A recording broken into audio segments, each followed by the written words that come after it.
나는 참 포도나무요 내 아버지는 농부라. 물은 내게 붙어있는 열매를 맺지 아니하는 가지는 아버지께서 그것을 제거해 버리시고 무릇 열매를 맺는 가지는 더 열매를 맺게 하려 하여 그것을 깨끗하게 하시느니라. 너희는 내가 일러준 말로 힘이 깨끗하여 졌으니 내 안에 거하라. 나도 너희 안에 거하리라. 가지가 포도나무에 붙어있지 아니하면 스스로 열매를 맺을 수 없음 같이 너희도 내 안에 있지 아니하면 그러하리라. 나는 포도나무요 너희는 가지라. 그가 내 안에 내가 그 안에 거하면 사람이 열매를 많이 맺나니 나를 떠나서는 너희가 아무것도 할 수 없음이라. 아멘. 이것은 내 성경입니다. 성경은 내가 누구인지 무엇을 가졌는지 무엇을 알 수 있는지를 알려줍니다. 오늘 하나님의 말씀을 배웁니다. 이 시간 담대히 선포합니다. 내 마음은 깨어있고 내 심장은 열려 있습니다.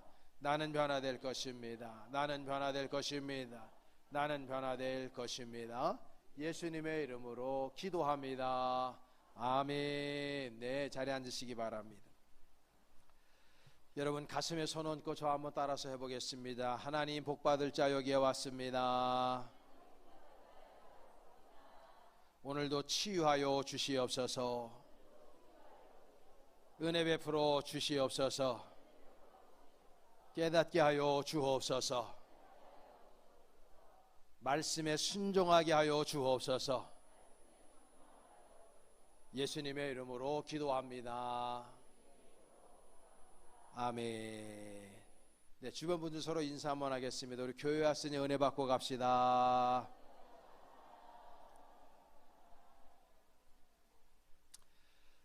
네, 우리 인간에게 주어진 많은 단어들이 있습니다. 그 단어들 가운데에서 참 많은 울림과 그리고 떨림을 주는 단어들이 있습니다. 그 단어들 중에 대표적인 단어가 오늘 우리가 함께 살펴보아야 할 자유라고 하는 단어가 아닐까, 저는 그렇게 한번 생각을 해 봅니다. 이 자유라고 하는 단어는 세상의 그 어떤 언어로 말해도 이 단어가 주는 의미가 매우 깊고 푸르르다, 그런 생각을 합니다. 자유 그러면 마음이 푸근해지고 좋아집니다. 날개가 있다고 해서 다 새가 아닙니다. 저 창공을 날아다녀야 새이죠. 새장 안에 갇혀있는 공작새가 아무리 수려한 날개를 펴도 하늘을 지금 날고 있는 참새만 못합니다.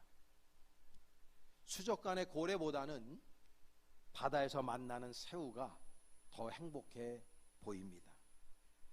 동물원의 사자보다는 우리가 우면산을 산책하다가 만나는 다람쥐가 더 반갑습니다. 왜냐하면 그것들에는 자유가 있기 때문인 것이죠. 온 만물은 다 자유를 원합니다. 그런데 애써 얻은 이 자유를 반납하려고 하는 역설이 있습니다. 에릭 프롬이라고 하는 유명한 사상가는 1933년에 히틀러가 집권하자 미국으로 망명을 합니다. 프롬이 보기에 인간의 역사는 자연의 지배나 아니면 절대주의 국가의 지배를 극복하고 자유를 확대해온 역사다. 프롬은 그렇게 해석을 합니다. 그런데 어째서 인간은 더군다나 자유를 갈망하고 그리고 자유의 글을 쓴 괴테라든지 자유의 곡을 만든 바흐나 베토벤을 배출한 나라가 어떠한 이유에서 자유를 포기하고 히틀러 같은 광인에게 자유를 반납했는가? 그래서 이 에릭 프롬은 자신의 나라에서 일어나고 있는 너무나도 황당하고 이해할 수 없는 일들에 대해서 굉장히 고통스럽게 분석하기 시작을 합니다. 그래서 그는 결국 자유의 양면성을 발견하게 되죠.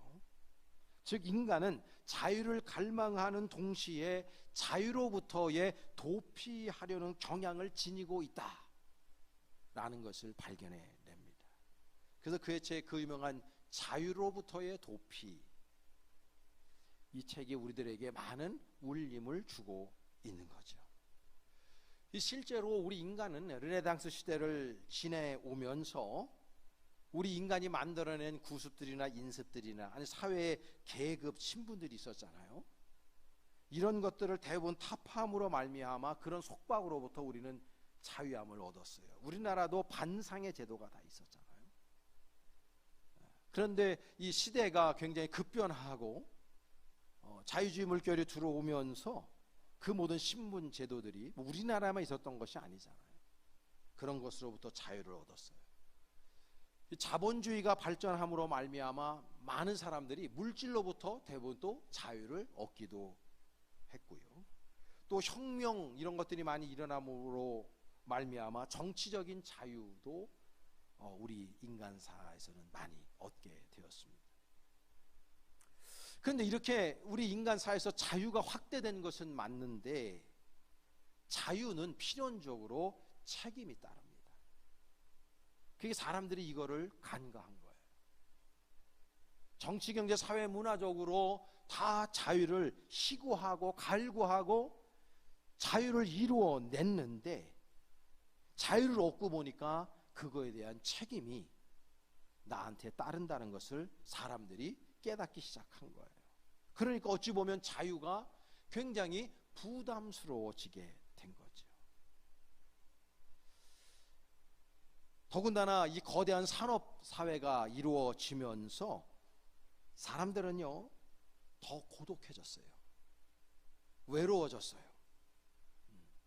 경제적인 자유를 얻고 많은 것들을 내가 풍성하게 얻은 것은 맞는데 이 풍요 속의 빈곤, 홍수에 먹을 물 없다고 많은 것들을 내가 취하고 얻어서 자유함을 얻은 것 같지만 그 가운데 우리 마음 안에는 공허함이 찾아들었어요. 외롭고 고독합니다.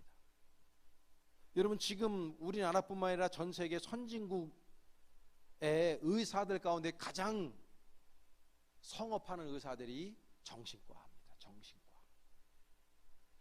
그러니까 이 신경정신과 의사들이 잘 되는 이유가 뭐냐면 이 정말 풍요로워졌는데 사람들이 외로운 거예요. 고독해요.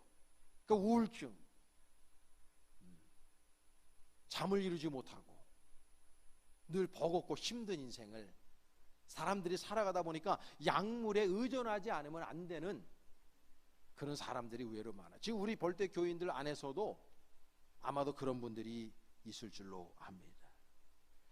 사람들이 자유함을 얻으면 그것으로부터 안전을 얻고 뭔가 풍요함 속에서 기쁨을 얻을 줄 알았는데 그 자유가 오히려 우리를 속박하고 있다. 그래서 에릭 프롬은 자유로부터의 도피를 사람들이 역설적으로 원하고 있어서 그 시대의 히틀러에게 자기 자신들을 맡겼다라는 거죠. 이 자유가 나한테 책임을 주다 보니까 부담스러운 거예요. 보면 우리나라 같은 경우에도 연세 드신 분들이 어느 대통령이 제일 좋으냐 그러면 박정희 대통령이 좋다 하는 분들이 의외로 많아요. 뭐 누구를 어떤 대통령이 폄훼하려고 하는 것이 아닙니다. 그 이유를 보면 그때 당시에 이 군사 정부 안에서 대부분의 사람들이 뭐냐면 이 자유로부터 도피를 원했던 거예요. 누가 나를 다스려 주길 원하는 거예요. 나는 거기에 나를 맡기면 되는 거예요. 좀 불편한 게 있을 수 있어도. 스카펙이라고 하는 정신의학자이고 유명한 기독교 변증가이기도 하죠. 이분이 이런 얘기했어요. 나를 맡아주세요. 당신이 내 보스가 되어주세요. 자기 행동에 대한 책임을 피하려고 할 때 우리는 항상 그 책임을 다른 사람이나 조직이나 존재에 떠넘기려고 한다는 거예요. 책임이 주는 고통을 피하기 위해서 수백만 수천만의 사람들이 매일 자유로부터 도피를 시도하고 있다. 굉장히 우리들에게 시사해 주는 바가 큰 말입니다. 이것이 바로 자유의 신비한 역설이다 표현하는데요. 에릭 프롬은 인간의 역설을 자유가 확대되어 가는 과정으로 봤는데 제가 에릭 프롬을 읽으면서 그런 생각을 해봤어요. 신앙적으로 판단해 보면 이거는 자유로부터 회피, escape from freedom, 그것이 아니라 escape from God, 하나님으로부터의 도피가 아니었는가, 이런 생각하는 거예요. 여러분 보세요. 우리가 창세기에 보면은, 창세기 1장, 2장, 3장에 보면은 인간의 타락에 관한 이야기가 나오지 않습니까? 하나님께서 보시기에 좋았더라 그러면서 모든 우주 만물을 창조하시고 인간을 만드셨을 때 아담과 하와, 이쉬라 그래요. 남자 여자를, 그 남자와 한 남자 한 여자를 만들어서 에덴이라고 하는 이 조이, 기쁨의 동산에다가 그들을 창조해 두시고 전혀 부족함이 없는, 니드가 없는 상태, 그게 바로 에덴의 상태거든요. 더 이상 내가 필요한 것이 없는 상태, 그러니까 모든 것들이 다 완벽하게 구비된 상태, 그걸 에덴이라고 그러거든요. 그 에덴 동산에 아담과 하와를 창조하시고 그곳에서 날마다 자유를 누리고 기쁨을 누리게끔 그렇게 창조하셨단 말이에요. 근데 아담과 하와가 결국은 선악과를 따먹음으로 말미암아 죄가 인간 세상에 들어오죠. 그 순간에 어떤 영적으로 어떤 현상이 발생됐냐면 하나님과 인간이 분리된 거예요. 단절이 된다. 하나님과 단절이 되고 나니까 인간은 자기 주체로 주체의식을 가지고 살게 되는 거예요. 물고기가 물을 떠나서 살 수 없고 나무가 땅을 떠나서 살 수 없잖아요. 물고기가 물 밖에 나면 생선됩니다. 그렇죠? 나무가 뿌리째 뽑히면 땔감 되는 거예요. 그런 것처럼 우리가 하나님을 떠나서는 무의미한 인생인데도 불구하고 사람이 하나님과 단절됨으로 말미암아 인간 세상 속에서 나름대로 하나님 없이, 하나님 그냥 거기 계세요, 우리가 알아서 다 할게요, 그리고 하나님이 우리들의 주인임에도 불구하고 내가 내 인생의 주인인 것처럼 착각하고 자꾸만 어떤 자유를 얻으려고 하고 어떤 많은 것들을 얻으려고 그렇게 삶을 살아갔는데 결국은 우리 인간 세상에 죄로 말미암아 뭐예요? 전쟁이, 기근이, 환경오염이, 분열이, 다툼이, 반목이, 그렇죠? 물질과 정욕에 대한 탐욕이 우리 인간을 속박함으로 말미암아 자유를 얻으려고 그랬는데 하나님으로부터의 자유, 인간으로서의 주체의식을 가지고 인간이 최고야, 우리 인간도 하나님이 될 수 있어, 이 마음을 가지고 하나님을 떠났는데 결국 우리에게 오는 것들은 결국 그렇게 세상에 사로잡히는, 그래서 우울하고 외롭고 고독하고 무엇인가 날마다 쫓기는, 그리고 무엇인가 불안한 그런 감정, 그래서 자유함을 진정 누리지 못하는 인생을 우리 인류가 지금 살아가고 있는 겁니다. 여러분, 진정한 자유가 뭡니까? 수많은 정치, 경제, 사회, 문화, 철학적으로 규정을 할 수 있겠습니다만 저는 신학자니까 우리 신앙적으로 자유가 뭐냐, 자유의 출발이 뭐냐 할 적에 저는 내 주제를 아는 것부터 시작이 된다, 저는 생각해요. 내가 누구냐, who am I? 내가 누구냐, 나 어디로부터 와서 어디로 가는 존재냐, 내가 이 땅에 왜 있느냐. 원래 철학도 거기서 시작된 거죠. 나 여기 왜 있지? 그걸부터 시작된 거거든요. 다리 왜 저기 있지? 별 왜 저렇게 있지? 나는 누구지? 라고 하는 근본적인 존재 질문으로부터 철학이 시작된 건데 신학도 마찬가지. 우리 신학하는 사람들, 우리 모든 인류가 던져야 될 질문이 그거예요. 나 누구냐라는, 내가 왜 여기 존재하냐라는, 라고 할 적에 성경은 분명히 우리에게 말씀해요. 창세기 1장 1절이 뭐라고 선언합니까? 태초에 하나님이, 그래도 그리스도인은 그 정도 외우고 계셔야죠, 그렇죠? 태초에 하나님이 하늘과 땅, 천지를 뭐 했다고요? 그가 만드셨다는 거예요. 나도, 여러분도, 동식물도, 이 온 우주 만물도 우연히 발생한 것이 아니라, 진화된 것이 아니라 하나님 아버지께서 말씀으로, 그분의 능력으로 창조하셨다는 거예요. 아멘. 그러니까 나는 누구냐? 라고 할 때 나는 하나님의 것이다. 하나님의 창조물이다. 하나님이 나의 진정한 주인이시다. 라는 거로부터 시작이 되어야 한다는 거예요. 그러니까 하나님으로부터 내가 왔으니까 나는 어디로부터 참 평안과 자유와 기쁨을 얻을까요? 하나님 안에 있을 때, in God, with God, 하나님과 함께 하나님 안에 있을 때 나는 참 자유와 참 기쁨과 참 샬롬, 평안의 은혜 안으로 들어갈 수 있다는 걸 우리가 깨달아야 된다는 것이죠. 자유는 거기로부터 시작이 되는 거다. 여러분, 기차는요 레일 위에서 자유로운 거예요. 기차가 레일을 탈선하게 되면 수많은 인명피해를 볼 수밖에 없을 뿐 아니라 고철덩어리가 되고 마는 거예요. 물고기들은 물속에 있을 때 자유합니다. 새들은 하늘을 날 때 자유한 거예요. 푸른 창공을 나는 연이 스스로에게 연줄을 끊어버리면, 나를 저 얽어매고 있는 연 그 줄을 끊어버리면 내가 더 자유하겠죠. 그늘 끊어버리면 어떻게 됩니까? 연은 곧 추락하고 말아요. 여러분, 우리가 이 음식 같은 경우도 보면 음식이 그릇에 담겨져 있을 때 먹음직스러워요. 여러 가지 음식을 담아서 비벼 놓으면 비빔밥이 우리의 침샘을 자극해서 얼른 먹고 싶죠. 근데 막 먹다가 밥풀 하나가 땅에 떨어졌다고 합시다. 얼마나 추합니까? 그 밥알도 그릇 안에 담겨져 있을 때 아름다운 거예요. 침도 마찬가지예요. 입 안에 있을 때 침을 통해서 소화액이 되고 우리의 입이 마르지 않게 해서 말을 하게 하고 많은 역할을 합니다. 그런데 이걸 침을 택 뱉어서 길거리에 뱉을 때 그 침이 얼마나 추해 보입니까? 그래서 어떤 사람이 차 타고 가다가 창밖으로 침을 뱉거나 길거리에 가다가 가래침을 뱉으면 뒤에는 옆에 있는 사람들이 속으로 욕하죠. 그게 추해지는 거예요.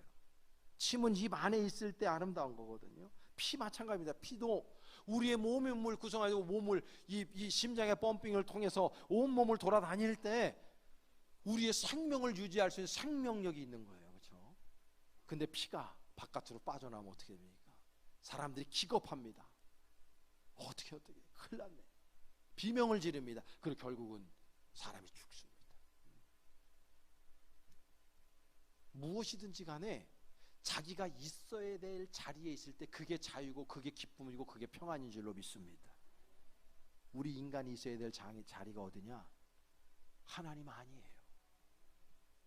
나는 하나님의 종이고 난 하나님의 것이라고 하는 이 정언적인 대명제를 우리가 먼저 믿고 고백해야 할 줄로 믿습니다. 거기로부터 우리는 이제 자유가 시작이 되는 거죠. 진정한 참 자유를 누릴 수가 있는 거예요. 그래서 예수님께서 오늘 본문에 보면 나는 포도나무고 너희는 가지다라고 표현하는 거예요. 오늘 보면 4절 5절 말씀이 늘 주의 깊게 읽어봅니다. 시작. 내 안에 거하라 나도 너희 안에 거하리라. 가지가 포도나무에 붙어있지 아니하면 스스로 열매를 맺을 수 없음 같이 너희도 내 안에 있지 아니하면 그러하리라. 나는 포도나무에 너희는 가지라. 그가 내 안에 내가 그 안에 거하면 사람이 열매를 많이 맺나니 나를 떠나서는 너희가 아무것도 알 수 없음이라. 할렐루야. 예수님을 스스로 자기 계시라고 그래요. 이걸 자기 계시. 요한복음에는 자기 계시가 제일 많이 나오는 복음서거든요. 예수님이 당신 스스로를 계시하십니다. 나는 포도나무다. 그리고 우리는 그분에게 붙어있는 가지라는 거예요. 여러분, 가지가 그 나무에 붙어있지 않으면 땔감 되는 거예요. 감나무 가지가 붙어있을 때 감의 열매를 맺어요. 그렇죠? 너무나 당연한 얘기를 하는 거예요. 예수님께서 포도나무로 당신 스스로를 비유하셨어요. 이스라엘에는 포도나무가 지천에 깔려 있거든요. 너무 편한 비유, 모든 청중들이 알아듣기 쉬운 비유를 예수님이 말씀하시는 거예요. 나는 포도나무다. 너희는 그 포도나무에 붙어있는 가지라는 거예요. 그런데 너희들이 나 안에 붙어 있으면 열매를 맺지만은 너희들이 이 나무인 나의 이 포도나무 가지 이 나무에 붙어 있지 아니하면 그 가지가 붙어 있지 않으면 어떻게 열매를 맺을 수 있느냐라는 거예요. 그러니까 여러분, 우리는 주님에게 속해 있는 사람들이라는 거죠. 그럴 때 우리는 진정한 자유를 누릴 수가 있는 거고요, 아름다운 열매를 맺을 수가 있는 겁니다. 그러면 예수님에게 붙어있는 그 포도나무에 붙어있는 가지는 어떤 열매를 맺어야 될까요? 어마어마하게 많은 열매를 맺어야 돼. 우리가 뭐 성령의 열매 같은 경우 보면은 말이죠, 9가지 성령 열매도 있지만 수많은 열매 가운데 저는요, 가장 중요한 열매를 맺어야 되는 게 우리는 순종의 열매를 맺어야 된다고 확신합니다. 저는 목회하면서 수많은 교인들을 만나잖아요. 여러분 중에 어떤 분이 목사님 가장 으뜸되는 신앙인이 어떤 신앙인입니까? 라고 저한테 묻는다면 저는 0.1초의 뜸도 들일 필요가 없이 순종하는 교인입니다, 이렇게 말합니다. 순종은 신앙생활의 최고봉이에요. 이거는 종합 선물 세트와 같은 거예요. 그래서 순종하는 교인처럼 아름다운 교인이 없고, 순종하는 교인처럼 향내나는 교인이 없고, 순종하는 교인들처럼 아름다운 열매를 맺는 교인은 없어요. 여러분, 이스라엘이 왜 망했습니까? 예언서를 보시고 이스라엘의 역사를, 역대기라든지 사무엘, 이 역대기를 한번 역사를 보세요. 그 가운데 가장 중요한 원인이 뭐였냐면, 이스라엘 백성들은 하나님 아버지께서 모세를 통해서 출애굽시키시고 시내산에서 아름다운 10개의 계명을 주셨어요. 그 계명은 이스라엘을 자유를 박탈하고 속박하려고 주신 게 아니에요. 오히려 이스라엘 백성에게 자유함을 주시고 기쁨과 소망을 주시기 위해서 그 계명을 주신 거거든요.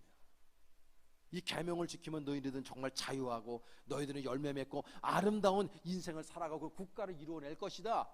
주님께서 그래서 그들에게 계명을 주셨단 말이에요.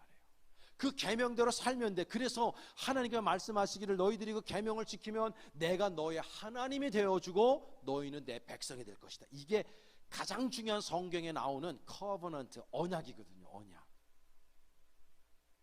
그래서 그 유명한 신학자들, 특별히 구약 성경을 연구하는 대신학자들의 대명제가 뭐냐면 구약은 언약이다. 언약, 계약, 커버넌트. 히브리어로 베리트.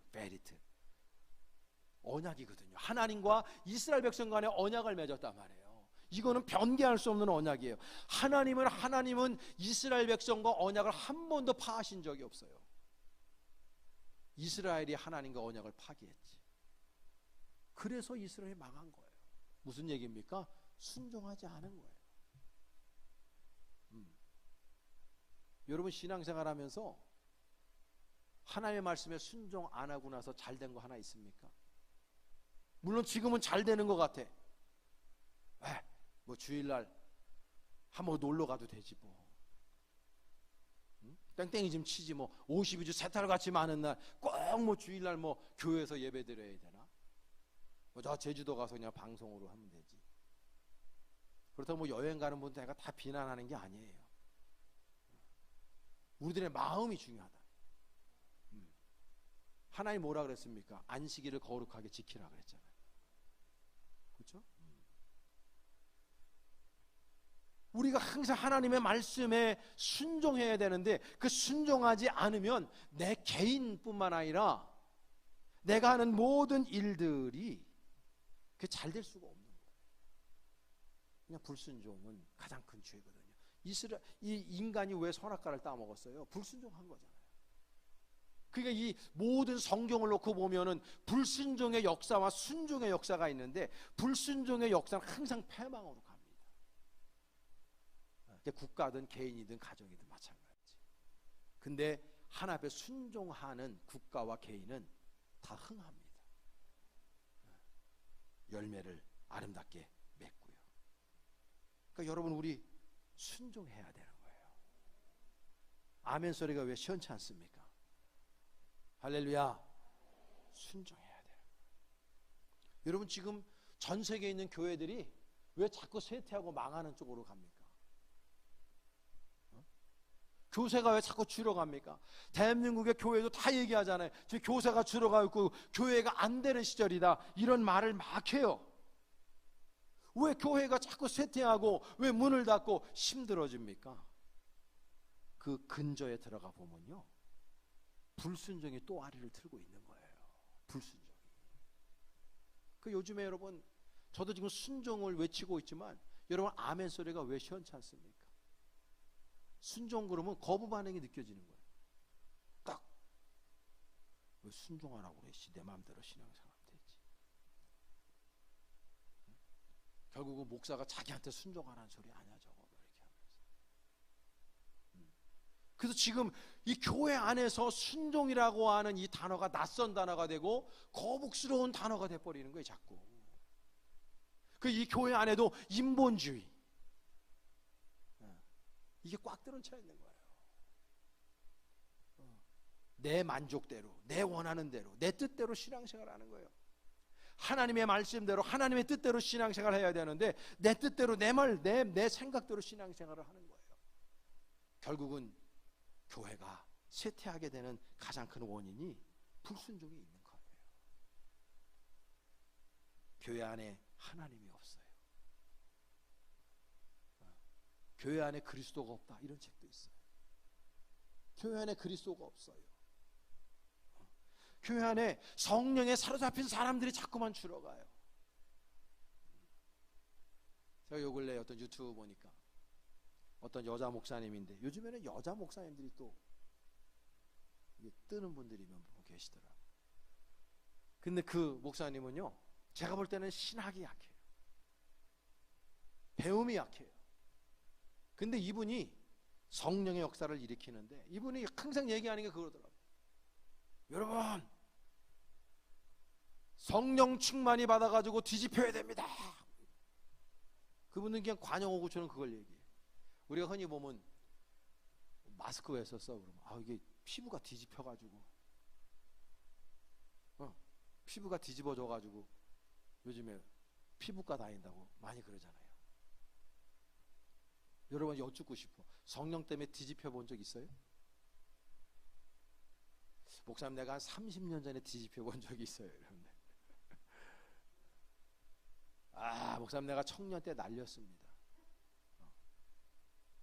내가 집사 때 날렸습니다. 그때 성령이 뒤집혀 갖고 내가 진짜 좋은 거예요. 근데 지금 여러분 성령에 뒤집혔냐는 거예요. 여러분, 우리가 오늘 여러분 다 뭐 이렇게 마스크 많이 쓰고 계시잖아요. 코로나가 또 창궐하다 보니까 마스크를 권면해 드려서 쓰셨고, 또 본인 스스로 쓰신 분들도 계시지만, 우리가 마스크 때문에, 코로나 때문에 마스크를 써요. 그런 것처럼 성령으로 충만한 사람들에게 나타나는 그 특징들이 있다고. 감기 걸리고 몸살 걸리면 나타나는 그 증상들이 있는 것처럼 신앙생활이 성령으로 뒤집힌 사람들의 특징들이 있는 거예요. 성령으로 뒤집히잖아요. 순종하는 교인 됩니다. 그래서 예수님께서 공생애 하시면서 그분의 일성이 뭐예요? 메타노이아, 헬라어로 메타노이아, 회개하라. 정국이 갔다 왔느니라. 여러분, 이 회개하라, 메타노이가 무슨 뜻이라고 했습니까? 방향을 바꾸는 거예요. 내 뜻대로 살아가는 삶의 방식을 바꾸어서 하나님이 원하시는 삶의 방식으로, 불순종하는 삶의 방식이 아니라 하나님의 말씀에 순종하는 삶의 방식으로 너의 삶의 방식을 바꾸거나, 예수님의 일성이에요. 일성, 메타노이아가. 이거 우리가 굉장히 깊이 있게 생각해야 되는 메시지예요. 회개하라, 방향을 바꿔라, 삶의 방향을 바꿔라, 삶의 태도를 바꿔라. 주님이 원하시는 삶의 방향으로, 그 뜻이에요. 그러니까 여러분, 우리 주님 안에 진정한 평안과 기쁨과 자유함을 얻기 위해서는요, 삶의 방향을 바꿔서 주님의 말씀에 순종하실 수 있는 교인들 넘쳐나길 간절히 축복합니다. 마지막 하나는요, 기도하고 전도하는 열매를 맺게 됩니다. 주님 안에 있으면요, 필연적으로 맺게 되는 열매가 순종의 열매와 기도 전도의 열매예요.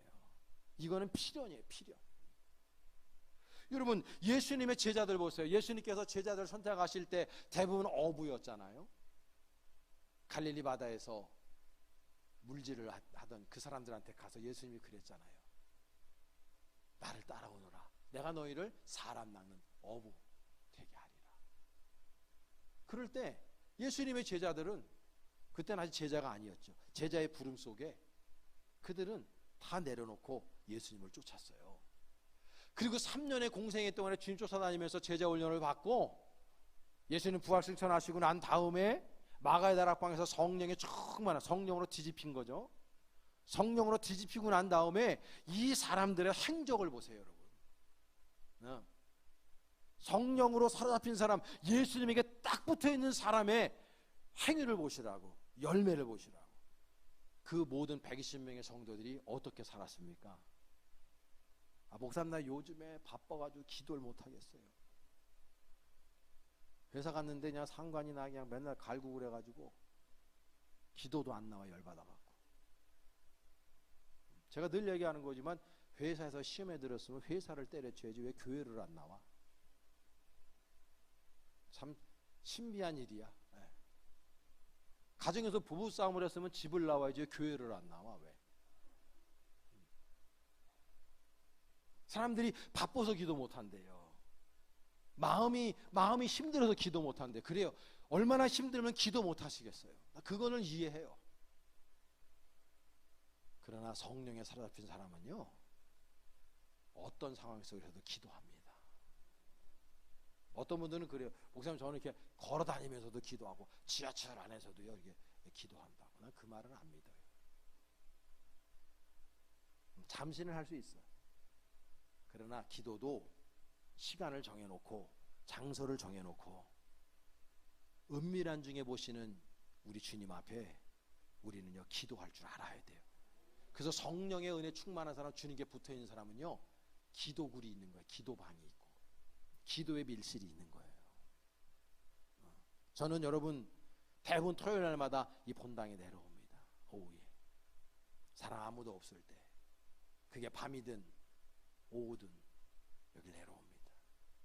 그리고 제가 항상 이 교회를 돌아요.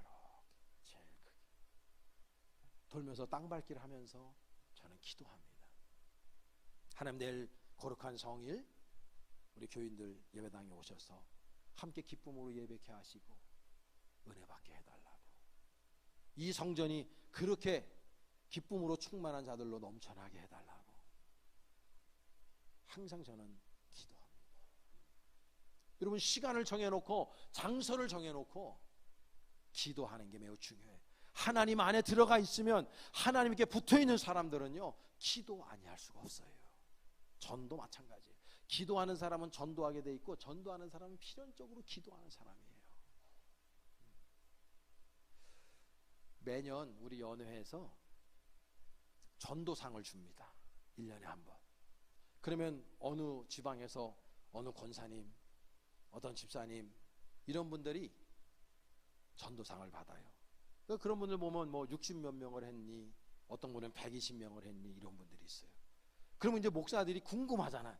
그러면 이제 친한 교회 담임 목사님 교회에서 그런 사람이 나오면 묻겠죠. 그 권사님 어떤 분이냐, 그 집사님 어떤 분이냐, 전도 어떻게 하냐, 이게 물어본다고. 그러면 모든 목사님들이 다 하는 얘기가 뭐냐면 그 사람은 기도하는 사람이라고, 기도의 일꾼이라고, 이런 얘기를 다 해요. 다 기도하니까 전도하는 거예요. 전도하면서 기도하는 거고. 여러분, 우리는 오늘 34기 필리핀 단기 선교를 떠납니다. 25년간 필리핀 단기 선교를 이끄신 하나님께 영광을 올려드리면서 24명의 선교대원들이 이제 출발하게 되는데, 가서 우리 형제교회들 4개 교회를 섬깁니다.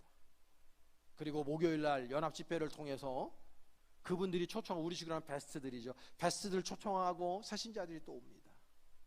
또 우리가 지역사회에 나가서 전도합니다. 그들을 섬깁니다. 그 실적에 그 필리핀 세부 지역의 우리 형제 교회들 가운데 난 그 지역에 우리 24명이 수천만 원을 들여서 선교를 갑니다. 자비량으로 가죠. 그랬을 때에 한 사람이라도, 한 영혼이라도 구원을 얻는다면은 우리들의 발걸음이 절대 헛된 발걸음이 될 수가 없는 겁니다. 해외 선교뿐입니까? 우리 지역사회도 마찬가지예요. 우리 우면동에 있는 지역사회, 우리 벌떼교회가 장작교회로서 제가 많이 데이터 말씀드렸지만 63% 정도가 지금은 대한민국의 무신론자들입니다. 와, 63%만 되나 이렇게 이해할 수 있어도 반대로 생각하면, 야, 10명 중에 6명 많이 예수를 믿지 않으니까 황금어장이 지금 펼쳐져 있구나, 이 생각 가지고 우리는 나가서 지역사회에 여러분 이웃 초인종 눌러가며 반갑게 엘리베이터 인사하며 교회 다니자고, 예수 믿으면 너무 좋다고, 예수 믿고 구원 받으셔야 된다고, 우리는 그 사람들에게 복음을 전해서 이 우면동이 정말 벌떼 교인들로 차고 넘쳐야 될 줄로 믿습니다. 그 역할을 우리가 감당해야 되는 거예요. 주님께 붙어 있으면요, 그걸 감당하게 된단 말이에요. 그게 진정한 자유를 누리는 거 아니고 무엇이겠습니까? 지금 우리가 살아가는 이 시대는 컴퓨터와 인공지능, AI 출현으로 생각하는 것 자체를 잃어버렸어요. 생각의 능력을 상실한 시대예요. 사람들이 사색하지 않고 검색을 합니다. 그래서 사람들이 양적인 생각은 해도 질적인 사고할 수 있는 능력이 없어요. 구글이 주는 생각,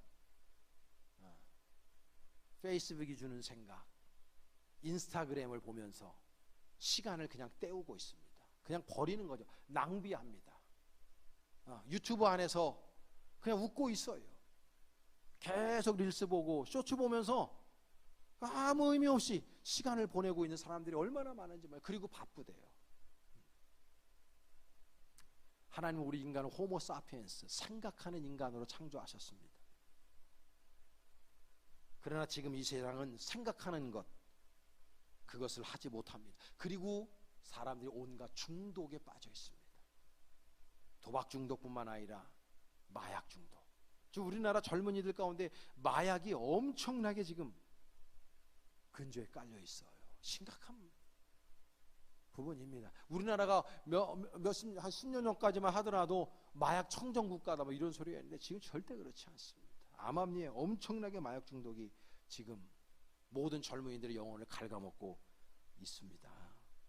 그뿐입니까 여러분? 도박 중독 비롯해서 술 중독, 성 중독, 타락한 문화와 이데올로기의 그 분파 속에서 지금 우리는요 완전히 우리의 정신 세계와 영적인 세계를 점령당하고 있어요. 자유함을 누리지 못하는 거예요. 완전 속박되어 있단 말이에요. 그럼 여러분, 저와 여러분들이 진정 어디로부터 자유를 얻을 수 있겠습니까? 이렇게 중독 사회뿐만 아니라 지쳐있고 고독하고 외롭고 쓸쓸한데요. 여러분, 진정한 자유는요 하나님으로부터 오는 거예요. 그러니까 여러분 권면합니다. 주님께 돌아가셔야 됩니다. 주님께 향하셔야 됩니다. 걸어가는 놈보다 걸어가는 놈 위에 뛰는 놈이 있고 뛰는 놈에 나는 놈이 있잖아요. 최고 훌륭한 사람은요 붙어있는 놈이에요. 붙어있는. 주님께 붙어있어야 돼요. 주님께 붙어있으면 살아요. 어떤 삶의 환경이라도 주님만 붙들면 살 줄로 믿습니다. 그 안에 생명이고 그 안에 진정한 자유가 있기 때문인 것입니다. 저는 여러분들에게 주님의 이름으로 권면합니다. 진정 기쁘게 살길 원하고 자유롭게 살길 원하고 평안한 삶을 살길 원하시거든 주님께로 돌아가야 합니다. 왜? 나는 주님의 것이기 때문입니다. 하나님으로부터 왔기 때문에 우리는 하나님에게로 돌아갈 때 그 안에서 참 평안과 기쁨과 소망과 자유함을 누릴 수 있음을 기억하시고 하나님께로 돌아가 참된 자유를 누리며 일평생 행복하게 살아갈 수 있는 저와 여러분의 인생이 될 수 있기를 주님의 이름으로 축원합니다. 기도하겠습니다. 하나님 고맙고 감사합니다. 부족한 입술로 오늘도 주님의 말씀을 증거했습니다. 우리 사랑하는 모든 교우들이 주님 안에서 참 자유를 누리는 인생을 살아가게 하여 주시옵소서. 예수님의 이름으로 축복하며 기도합니다. 아멘.